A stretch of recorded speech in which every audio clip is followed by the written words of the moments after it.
நம்ப முடியல. கோகு, நிஜமா உன் கதை முடிஞ்சுதா?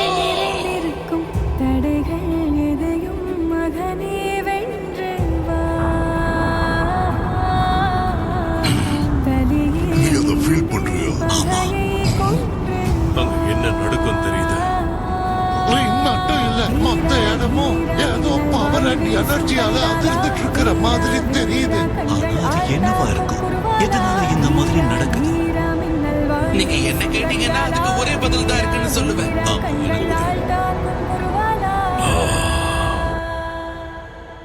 இது வந்துட்டோம்.